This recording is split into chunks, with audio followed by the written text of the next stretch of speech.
Boa tarde, sejam bem-vindos à última edição do Em Cima da Linha para o ano de 2025. O programa de desporto do Conselho de Santo Tirso está então no ar para lhe fazer a resenha desportiva do passado fim de semana, projetar o próximo. Na segunda parte, a entrevista com o treinador de futebol Bruno Alves, ele que até à passada terça-feira foi treinador do Clube Caçadores das Taipas, foi despedido, não se sabe bem porquê, nem o próprio. Ele vai tentar explicar as causas na segunda parte em entrevista ao Santo Tirso Digital. Uma coisa é certa, o Taipas nesta altura está em terceiro lugar, a 2 pontos do líder e com menos um jogo. Coisas do futebol.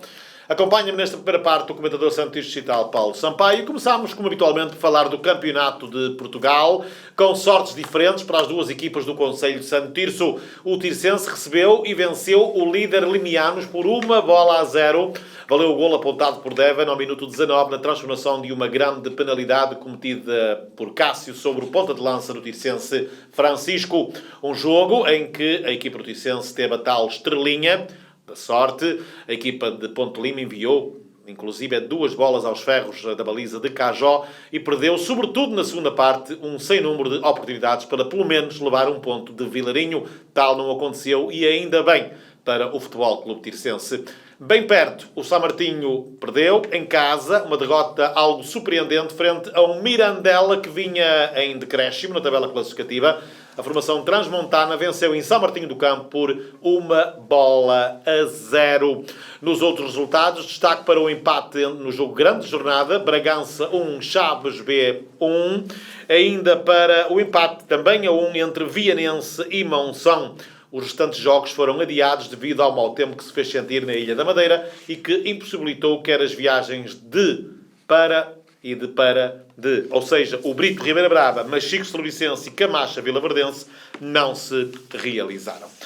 Na classificação comanda o Chaves B e o Limianos, somam ambos 22 pontos. O Tirsense é quinto, tem 16. O São Martinho é 10º, tem 13. Paulo Sampaio, boa tarde. Boa tarde. Começámos pelo Tirsense, uma vitória tangencial frente ao ex-líder isolado Limianos, por 1-0. Um jogo em que o Tirsense teve a tal estrelinha que, por exemplo, lhe tinha faltado há 8 dias atrás em Monção. Sim, nesta altura do Tirsense, o importante é ganhar os jogos. Agora, se é mais ou menos estrelinha, o importante é ganhar os jogos e somar pontos. E o Tirsense tem feito isso. Salientar que os 4 pontos, coincidência ou não, o reforço foi ele que os deu. Exatamente. É sinal de qualidade. Em Monção faz um 1, agora fez um 1-0. Por isso são 4 pontos que o Tirsense tem, que o novo reforço veio dar.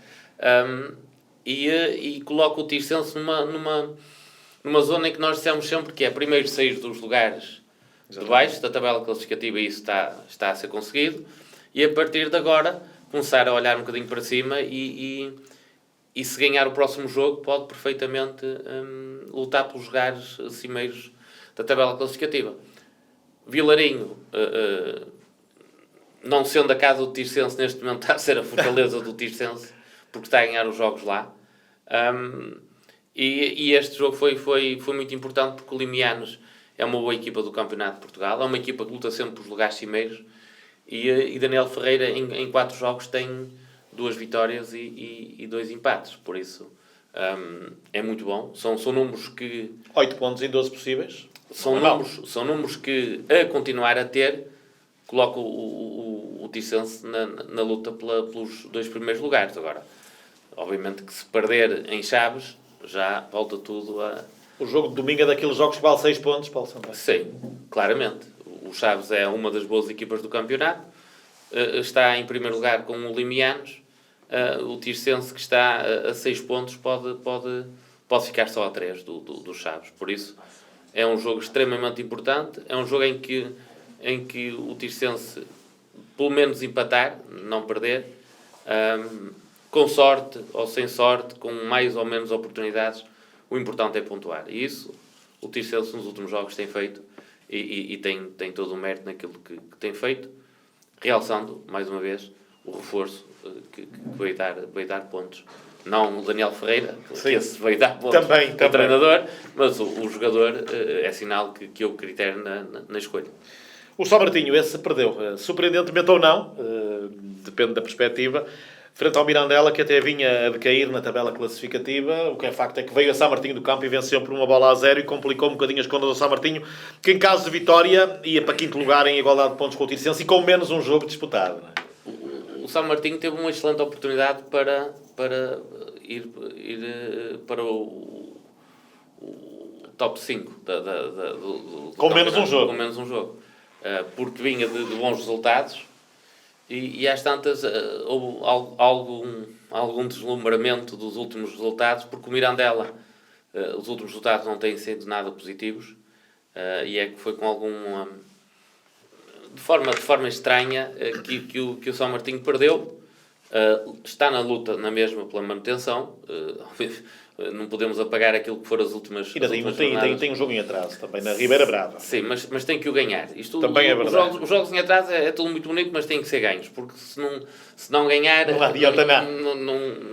Não faz pontos, não faz pontos. Por isso era um jogo que achava, e antecipadamente, teoricamente, o jogo do Tirsense era mais complicado em termos de adversário, porque o Limianos era difícil. O Mirandela, como estava a perder pontos, pensei eu que o São Martinho pudesse ganhar o seu jogo. Infelizmente, nem empatar conseguiu, mas é já pensar no próximo jogo e pelo menos pontuar no próximo jogo.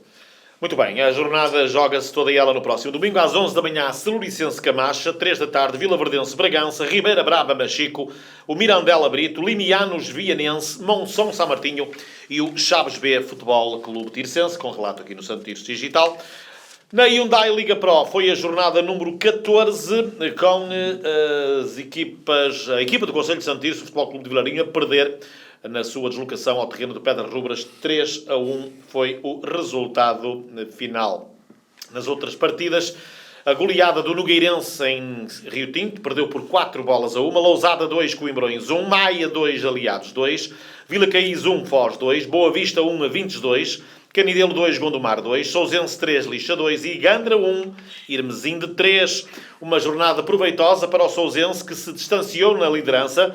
33 pontos em primeiro contra 29 do segundo, que é o Gandra, e 27 do terceiro, que é o Nogueirense. O Vilarinho é cada vez mais último, soma 7 pontos, já está a 7 pontos da primeira equipa acima da linha d'água. Na próxima ronda, domingo, às 13h30, o Vilarinho recebe o Lousada. Paulo Sampaio, contas complicadas para Marcos Nunes e para o Vilarinho, que cada vez se afunda mais na cauda da tabela classificativa. Não fazendo pontos, os adversários vão somando e cada vez a distância fica mais acentuada. Tentar ganhar o próximo jogo com o Lousada em casa, e se o fizer, entra na luta pela manutenção. Se perder, mais uma jornada que passa, os adversários podem fazer pontos e depois começa tudo a ser mais complicado agora. A gente já sabia que seria um ano difícil para o Vilarinho. A troca de treinador ali em 2-3 jogos veio melhorar naquilo que foram os resultados, principalmente aqueles 2 empates seguidos fora e depois em casa, na altura com os primeiros classificados, as coisas correram bem. Agora começaram a perder com adversários do mesmo campeonato e começou a complicar na tabela classificativa.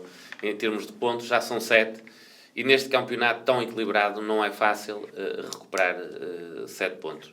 Vamos acreditar que isso seja possível, mas parece-me difícil se não chegarem, entretanto, reforços para a equipa do Vilarinho. Vilarinho Lousada, então domingo às 3h30 da tarde no Municipal de Vilarinho. Na divisão de elite da Associação de Futebol do Porto, a derrota surpresa do Roriz em casa frente ao Lanterna Vermelha Lagares. A equipa de Felgueiras ainda não tinha qualquer vitória na competição ao fim de 12 jogos. Tinha apenas 4 pontos na tabela classificativa e veio surpreender o Roriz, que vinha de uma série positiva de resultados. Nas outras partidas, Valonguense 3, Várzea 1, Termas São Vicente 2, Baião 4, Leverense 2, Águias de Iris 5, Dragões Sandinense 0, Citânia de Sanfins 0, Sobrado 1, Nuno Álvares 1, São Lourenço do Douro 1, Rio do Moinho 0 e Friamundo 0, Jaén 0. Lidera o Baião, 29 pontos, cada vez mais líder, seguido o Águias de Iris com 24. O Roriz desceu ao 11º lugar, 15 pontos, e Paulo Sampaio, uma jornada onde o Roriz poderia ter dado um pulo gigante na tabela classificativa. Foi aquilo que nós fizemos na semana passada. Em caso de vitória, iria para uma zona já mais tranquila da classificação. Ia para o 8º lugar. Perdendo este jogo com o último classificado, que não tinha qualquer vitória, é surpreendente, principalmente porque não conseguiu marcar nenhum golo, que é muito mau. E volta outra vez o Vilarinho a ser aquilo que a gente falou. O Roriz. Aquilo que nós falámos na época passada, um bocadinho desta, que é quando nós pensamos que as coisas começam a encarreirar, há sempre um resultado menos positivo. E eles vinham de bons jogos, de bons resultados, e agora esta derrota pode abanar um bocadinho com aquilo que é a confiança da equipa. E para que essa desconfiança não aumente, é importante pontuar no próximo jogo, para que a tranquilidade volte outra vez ao Roriz, já que vai ser difícil lutar pelos lugares cimeiros, pelo menos fazer um campeonato mais tranquilo. Dizer que também neste campeonato as equipas são boas, e vemos o Baião a ser uma equipa muito forte. Sim. O Friamundo, que estava um bocadinho arrumado, e apesar de não ter ganho o jogo esta jornada, já está a um ponto do lugar de subida. De lugar de lutas pela subida de divisão. Por isso é um campeonato muito equilibrado, com equipas boas, em que como diz o outro, já se paga bem para ter bons jogadores.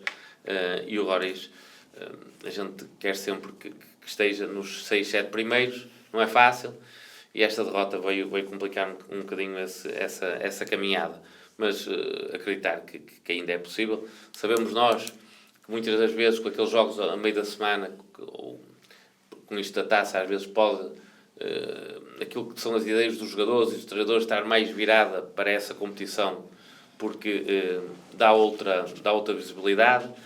Aquela vitória com o Boa Vista às tantas colocou a equipa um bocadinho tacão alto, como se costuma dizer, e quando se pensou que a gente se ganha o Boa Vista, então também de certeza quem ganhamos ao Lagares, não é bem assim. O último classificado conseguiu, infelizmente para o Roriz, criar uma surpresa nesta jornada. Domingo, o Roriz vai a Gens defrontar a formação local. O Gens, que é 14º, tem 11 pontos. Várzea, São Lourenço do Douro, Rio Moinhos, Termas São Vicente, Valonguense Nuno Álvares, Citânia de Sanfins Friamunde, Baião Leverense, Águias de Eiris, Dragões Xandirense e Lagares Sobrado completam a jornada.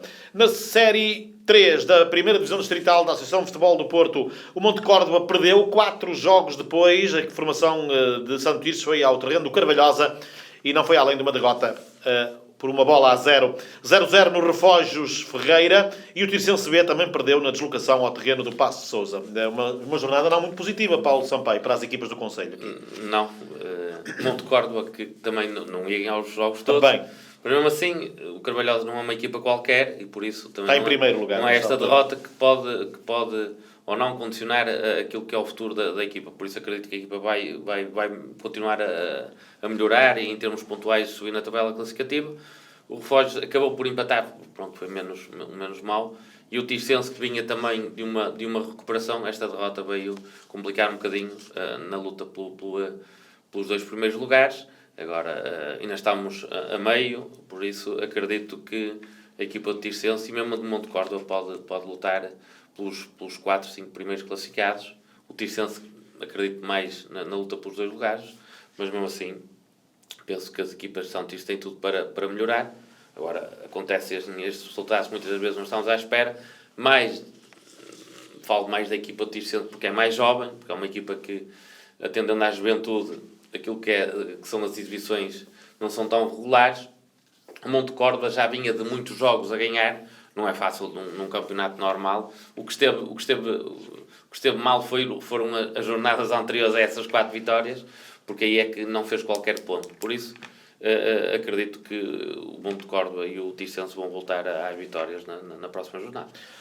Que começa já amanhã, sábado, com o Monte Córdoba, Termas São Vicente e 1º de Maio Figueiró Refógios, ambas as partidas às 3h30 da tarde. Domingo também às 3h30, Tirsense B, Carvalhosa e Sequeiró Codessos. No Campeonato Concelhio de Santo Tirso, resultados de mais uma jornada. Foi a 8ª, na circunstância. Rebordões 0, Reguenga 1. Gral 3, Arca 1. Samamed 2, Água Longa 2. Burgães 3, Rio 2. Guimarães 3, ABCD 3. Caldas 2, Rins 3. E Sequeiroz B 0, Mourinhense 2. Comanda o Rins com 21 pontos, seguido do Samamed com 17 pontos conquistados até ao presente momento.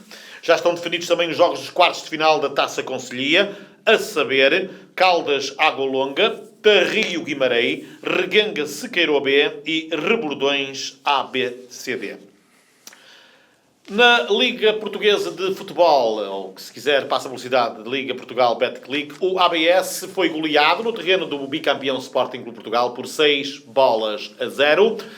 Na passada terça-feira foi também anunciada a saída de João Pedro Sousa, do comando técnico da formação de Vila das Aves. Para o seu lugar entrou João Henriques, que já ontem, quinta-feira, orientou o primeiro treino à frente dos destinos da formação do ABS, que no domingo tem um compromisso frente ao Nacional da Madeira no estádio do Clube Desportivo das Aves. O ABS é a lanterna vermelha da classificação, tem 3 pontos, está a 7 já de lugares de play-off.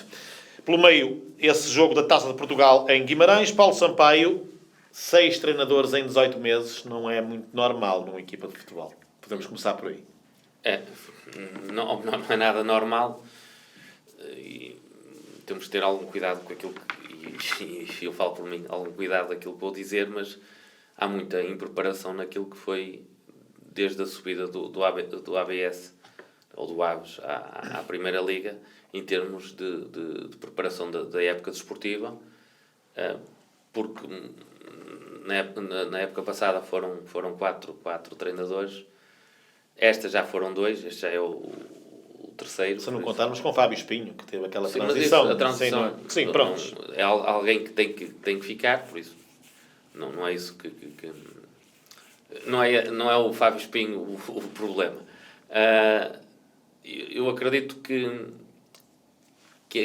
o Aves, ou melhor, pensei que o Aves aprendesse com aquilo que foi o erro da época passada, na construção do seu plantel, na tranquilidade que se tem que dar aos seus treinadores, e esta época as coisas não, ou voltaram a ser iguais, ou estão a ser iguais à época passada. No passado mês de julho, Pedro Correia, então diretor desportivo, tinha dito que tinham aprendido com os erros. Pois, mas passaram os tempos e os tempos não vieram dizer isso, não vieram confirmar aquilo que Pedro Correia disse. E este ano até está pior o Aves em termos pontuais, e com exibições fracas. Já no Vitória foi uma exibição fraca. Depois teve o jogo com o Rio Ave, que a equipa já melhorou um bocadinho, mas acabou por sofrer o gol nos últimos minutos. E a exibição deste fim de semana foram 6, porque o Sporting não acelerou mais, porque se acelerasse mais acabava por marcar mais golos. E isso ditou o despedimento de João Pedro Sousa. Não sei se João Pedro Sousa, antes do jogo, era treinador do Aves. Agora sou eu que estou aqui a dizer. Pela forma como ele falou a seguir ao jogo com o Rio Ave, deixou-me ali algumas dúvidas daquilo que seria o futuro de João Pedro Sousa no Aves. Esta derrota veio confirmar isso. Agora é desejar que João Henriques tenha o maior sucesso. Não vai ser fácil, porque em caso de derrota com o Nacional, eu atrevo-me a dizer que a descida da divisão está muito próxima, porque ainda tem que jogar ao Porto, ou seja, são 2 jornadas que, se não ganhar ao Nacional, pode não fazer qualquer tipo de ponto e as outras equipas fazerem pontos, e já estamos a falar em 10 pontos. Por mais reforços, e são 5 que podem entrar, que tenham qualidade, se tivermos que recuperar 10 pontos, dificilmente isso acontece. Por isso este jogo com o Nacional é de elevada importância. Em caso de vitória, acredito que o Aves pode continuar na luta pela manutenção. Em caso de derrota, começa a ser já difícil a manutenção, apesar de não chegarmos a meio do campeonato. Agora, sabemos nós que uma equipa que está em baixo tem sempre dificuldades em sair de lá. Já sei que podemos falar do Rio Ave em 95, nós já estivemos a fazer essas contas, o Rio Ave depois em 2008, 2009, o Tondela de Petit. Sim. Mas acontece essas coisas de 10 em 10 anos, por isso... Ou mais até. Sim, mas se nós pensarmos que o Aves pode ter isso, então vamos agarrar a isso para que seja possível a manutenção. E volto a referir, em caso de derrota com o Nacional, será difícil a manutenção.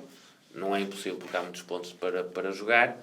Agora, é desejar que se ganhe ao Nacional.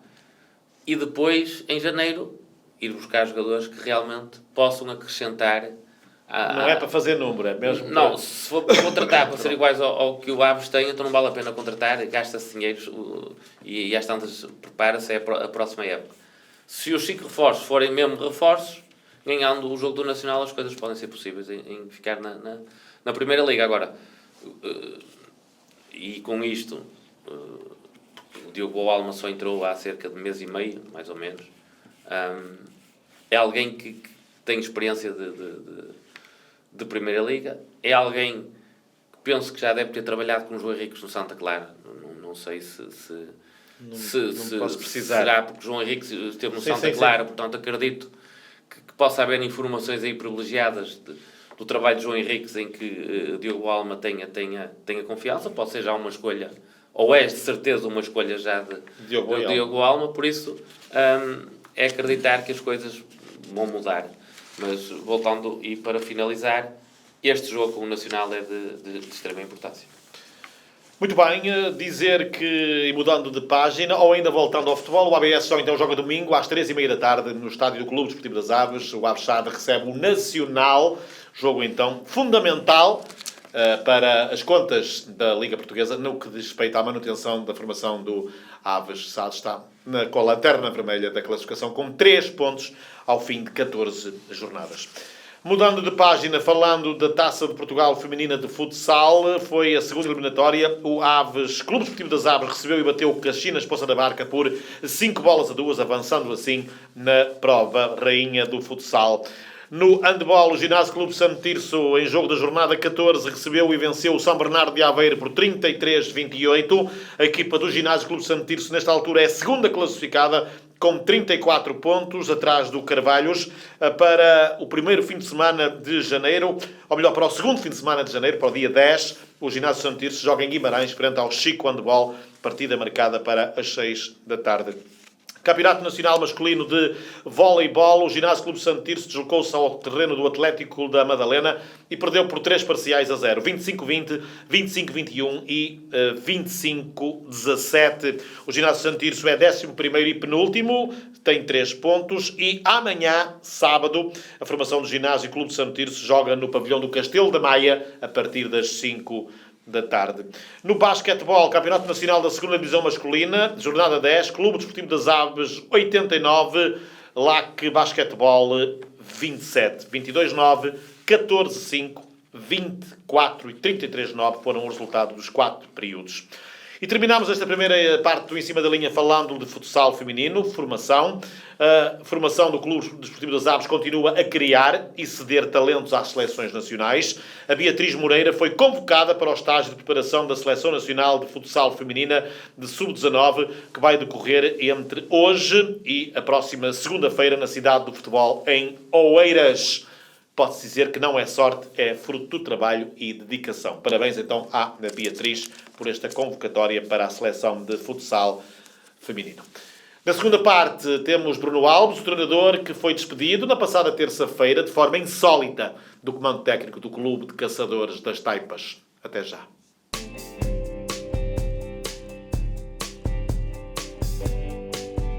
Sejam bem-vindos então à segunda parte do Em Cima da Linha desta sexta-feira, 19 de dezembro. É o último Em Cima da Linha deste ano de 2025. Vamos estar então de fora nas próximas 2 semanas. Regressaremos em 2026. O nosso último convidado deste ano é Bruno Alves, ele que até à passada terça-feira foi treinador do Clube Caçador das Taipas, a formação que milita na Associação de Futebol de Braga. Está nesta altura em terceiro lugar, a 2 pontos do primeiro classificado e com menos um jogo. Mesmo assim, e para surpresa geral e do próprio, Bruno Alves foi dispensado do comando técnico da formação das Taipas. É com ele que vamos estar à conversa nos próximos minutos. Olá, Bruno, muito boa tarde. Muito obrigado por ter aceito o convite para estar aqui presente nesta última edição do ano 2025. Tenho a honra de fechar e fechamos com chave de ouro. Bruno, antes de começarmos a falar por essa parte, pedia-lhe um comentário a esta época, uma época que está dentro dos parâmetros, porque o Taipas está na luta pela subida de divisão, não é? Está dentro daquilo que foi projetado na pré-temporada. Boa tarde. Antes de mais, agradecer o convite e dizer que a honra é toda minha, mais uma vez, uma conversa sobre aquilo que gostamos, que é futebol. Sim, claramente, nós estávamos até à semana passada dentro daquilo que se perspectivou, que é nos lugares cimeiros, na luta pela subida da divisão. E acaba por ser surpreendente este despedimento, não só para mim, mas para todo o grupo de trabalho, e tendo em conta aquilo que se estava a realizar e se estava a fazer. É de facto surpreendente, eu costumo dizer que é o futebol atual a funcionar. Muito bem. Este plantel foi concebido a pensar na subida à principal divisão da São Futebol de Braga. Qual é o projeto do Clube Caçadores das Taipas? Ou qual era o seu projeto nesta altura? Não, o projeto é claramente andar nos lugares cimeiros e preparar aquilo que era a subida da divisão, e o plantel foi claramente pensado dessa forma. Tanto é que estamos completamente dentro desses objetivos, daquilo que foi proposto. Tem acontecido algumas coisas, ou aconteceram algumas coisas que nos têm empurrado para trás, mas mesmo assim estamos dentro dos objetivos. Temos 11 jogos para o campeonato, por exemplo, e 5 expulsões. Tem sido muito tempo a jogar com 10 jogadores. Portanto, em cima desses castigos tem havido algumas lesões, e mesmo assim estarmos onde estávamos a esta altura é um trabalho fantástico, porque em 11 jogos estamos a falar de 5 expulsões, mas não estamos a falar de jogar 10 minutos com 10, estamos a falar de jogar realmente muito tempo, 30 minutos, 60 minutos, 75 minutos, muito tempo. Em cima disto, algumas lesões que são normais do futebol e da época desportiva, e jogadores importantes, porque coincide muitas vezes castigos com lesões dos jogadores importantes, e estarmos completamente dentro dos nossos objetivos com todas estas contrariedades. É mais uma vez um bom trabalho, e é um trabalho que não traz troféus até este momento, nem é uma vitória moral a dizer isto, mas é realmente um bom trabalho e reconhecido por todos, ou quase todos. Diga-me uma coisa, sobretudo na época passada o Taipas queixava-se muito das arbitragens, e pelo que eu sei também, né, que acabou de falar, esta época continua. A arbitragem está mesmo na boca, no centro do furacão, como se costuma dizer, não só nos campeonatos distritais, como também nas ligas profissionais de futebol. Os árbitros são fracos, Bruno? Não sei, eu acho que os árbitros não são fracos. Eu acho que também há uma tendência muito grande em direcionar muitas vezes a falta de resultados para aí.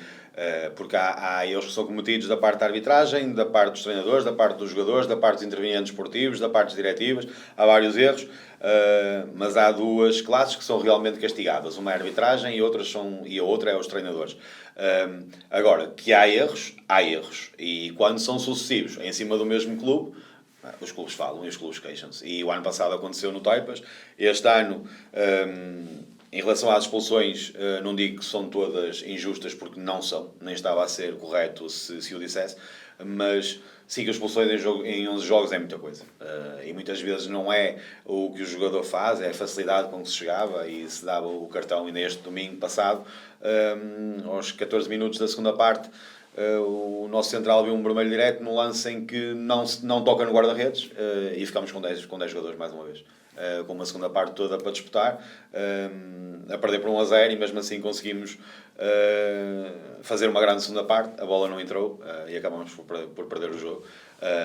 Não perdemos nem pouco mais ou menos por causa da arbitragem, mas é um facto que condiciona. Estar constantemente a jogar com 10 jogadores condiciona. Mas como treinador, e agora ainda creio que foi na eliminatória da taça desta semana que se adotou um sistema dos árbitros ter uma câmara incorporada no corpo. Eu já li colegas seus a dizer que, se em vez de melhorarem a qualidade dos árbitros, estão a pôr câmaras no corpo. Concorda com isso? Acha que os árbitros deviam também ter mais, sei lá, formação? Não sei se será o termo correto para dizer isso, porque, como o Bruno disse, é muito fácil expulsar os jogadores, e os árbitros refugiam-se um bocadinho nos cartões também, para se protegerem eles próprios, não é? Sim, acaba por muitas vezes, e depois também vai das características daquilo que é o árbitro. Há árbitros que conseguem levar o jogo de uma forma intelectualmente mais desenvolvida, e há árbitros que se refugiam mais naquilo que são os cartões e a sua forma de lidar. Porque depois também há aquilo que é a forma de estar e de ser do árbitro, que vai entroncar naquilo que é a forma de arbitrar. Isso não foge uma coisa da outra. E, portanto, mais do que concordar ou discordar, acho que, acima de tudo, deve-se experimentar, deve-se ouvir, muito antes de passar à ação. E eu acho que existe uma grande pressão à volta daquilo que é a arbitragem, que é os resultados, porque o futebol caminha na mesma direção do que a sociedade, e nós cada vez vivemos numa sociedade mais resultadista e o futebol não foge disso, é exatamente igual. E acaba por todas as áreas serem pressionadas por isso, e os árbitros também, porque de certa forma também estão expostos, e é o que eu lhe digo, quando há erros sucessivos da mesma classe, da mesma forma que os treinadores são despedidos, os árbitros também são acusados. Muito bem. E este despedimento da passada terça-feira, surpreendeu? O que é que lhe foi dito? Quais foram os motivos apresentados pela direção? Sim, surpreendeu-me a mim e a toda a gente. Porque por resultados não pode ser, por questões relacionais também não, porque tenho excelentes relações com toda a gente. Aquilo que me foi dito foi que para eu tentar aceitar e não tentar compreender. E mediante uma conversa que tive com o Presidente, com quem tenho uma excelente relação e continuo a ter, aliás, com toda a gente do clube, porque eu não sei a mal dos clubes. Da mesma forma que é preciso ter elevação nos bons momentos, também é preciso ter elevação nos momentos menos agradáveis e nos momentos mais difíceis. É a primeira vez em 12 anos que sou despedido de um clube, algum dia teria de ser. E logo, mas não foi por maus resultados, de certeza. Não, é um facto. Por maus resultados, não é de certeza. Não é de certeza. É como eu lhe digo, foi-me dito para tentar perceber, para tentar aceitar e não tentar perceber. E é aquilo que eu tenho que fazer. Mas o que é que depreende dessas palavras? Não sei, porque são questões mais externas do que internas. É a única coisa que eu entendo dessas palavras. Porque o ano passado, no final da época, e vou fazer aqui um bocadinho o enquadramento das coisas, eu tive um convite financeiramente bastante mais apelativo e acabei por não aceitar, porque tive várias conversas com o presidente do Clube Caçador das Taipas e acabou por me convencer a ficar. Também fruto de uma reorganização estrutural proposta por nós, equipa técnica, por mim, treinador, que foi aceita e desenvolvida também pela direção. Questões organizacionais, questões como ajudar a organizar o clube, naquilo que é o departamento médico, naquilo que é a definição de onde treinar, quando treinar, porque nós em casa jogamos no relevado natural e fora jogamos no relevado sintético e temos de ter isso pré-definido, não é na semana de treino que se vai definir onde é que nós vamos treinar. Definir um horário de treino que fosse mais de encontro aos jogadores, para que os jogadores sentissem mais o balneário e pudessem chegar sem chegar a correr do trabalho. Portanto, um sem fim de coisas que foram discutidas e foram aceites e foram propostas por nós e foram aceites pela direção e que estavam a tentar ser implementadas. A melhoria do relevado, a implementação de luz também foi conseguida pela direção. Portanto, quando eu fui para o Taipas também, e é preciso dizê-lo, e eu também faço questão de o dizer, diziam que o Taipas não era um clube cumpridor e eu contrario tudo isso. Eu estive lá 1 ano e meio e o Taipas também foi sempre um clube cumpridor. E não é por eu ter sido agora despedido que vai dizer mal, não é? Exatamente, nem pouco mais ou menos. Saio com uma excelente relação com toda a gente. Portanto, e a partir daí a época começou, nós começámos a ter resultados em cima destes problemas que lhe mencionei anteriormente, em cima de castigos, de lesões, e mesmo assim a equipa conseguia dar resposta e muitas vezes de bola parada, porque temos imensos golos este ano de bola parada, uma competência extraordinária da equipa naquilo que é o capítulo da bola parada, e muitas vezes, e percebendo isso, que muitas vezes estávamos entre aspas, mais descalços, porque falta o jogador que está castigado, o jogador que está lesionado. Na bola parada, os jogadores tinham uma competência extraordinária e conseguimos sobreviver, ou indo sobrevivendo a esses problemas todos, através dos golos de bola parada. Em 22 temos 13, por exemplo. A partir do momento em que começaram a chegar os jogadores lesionados e em que conseguimos conectar ali determinadas relações as exibições começaram a melhorar e, portanto, nada fazia prever, até pela relação que tinha com os jogadores, que tinha com o grupo de trabalho, até pela reação dos jogadores quando foram confrontados com esta decisão. Completamente inesperada por toda a gente, mas sem qualquer tipo de mágoa ou ressentimento, porque saio com uma excelente relação com todos. Isso é o mais importante. É perceber que é o futebol a funcionar e que não ultrapassa isso. É o futebol. E agora, vai esperar que o telefone toque ou vai fazer uma pausa na carreira? Não. Eu sou demasiado novo para esperar e estou cheio de vontade de recomeçar agora. Terá sempre que ser um projeto a ver com aquilo que sou enquanto treinador e aquilo que nós somos enquanto equipa técnica, a minha equipa técnica, porque são os homens da minha confiança e eu faço questão de trabalhar com eles, porque já são alguns anos e já se criam relações, já se criam muitos automatismos que muitas vezes nem é preciso falar e isso ajuda. Ganha-se muito tempo de trabalhar com gente de forma sucessiva. E portanto estou cheio de motivação. Agora tem que ser um projeto que entre nos parâmetros daquilo que nós queremos, que é lutar sempre por lugares cimeiros e subidas de divisão. O Bruno treinou na Associação de Futebol de Porto, treinou na Associação de Futebol de Braga. Há muitas diferenças. Há anos atrás dizia-se que a Associação de Porto era mais forte e isso ainda se mantém ou é só o diz-se-diz? A nível de qualidade da qualidade das equipas, da competitividade dos campeonatos. Sim, eu acho que os campeonatos da Associação de Futebol de Porto são altamente competitivos. Eu acho que em Braga, não deixando de ser competitivos, acho que são campeonatos em que há mais espaço para jogar. Ou seja, e muitas vezes isso depois acaba por se refletir naquilo que são os resultados da Seleção de Braga. A Seleção de Braga tem chegado às finais de forma sucessiva e a Associação de Futebol de Porto não. Portanto, tem melhores jogadores a F Braga do que a F Porto? Eu acho que não. É muito equivalente. Eu acho é que em Braga é uma associação que se joga de forma diferente. No Porto é realmente muito competitivo, é muito incisivo, com campeonatos muito incisivos, muito competitivos, mas neste momento tenho uma opinião claramente formada. Na Associação de Futebol de Porto há melhores árbitros do que na Associação de Futebol de Braga. Portanto, isso aí é ponta centro. Isso não tenho dúvidas. Sim. Porque há menos formação. A Associação de Futebol de Porto é uma das preocupações que tem, é muita formação dos árbitros. Falta isso na Associação de Braga? Eu não sei, eu não sou a melhor pessoa para lhe dizer o que é que falta. Eu consigo identificar neste momento, porque já estou... já é o terceiro ano como treinador que trabalhei na Associação de Futebol de Braga e é uma coisa que se nota muito. Na Associação de Futebol de Porto há melhores árbitros. Está então aberta ou num projeto? Se ele aparecer... Sim, se me aparecer, logicamente, se for de encontro àquilo que pretendo, claro que sim. É a vida do treinador, tem que estar sempre aberto a novos projetos. Depois é avaliar se é o melhor projeto naquele momento ou não, mas eu sou demasiado novo para parar e neste momento estou cheio de energia. Bruno, olhando para trás, ficou alguma coisa por fazer no Taipas? Ficou por fazer, que não o deixaram acabar, mas olhando para trás, não se arrependeu de nada daquilo que fez?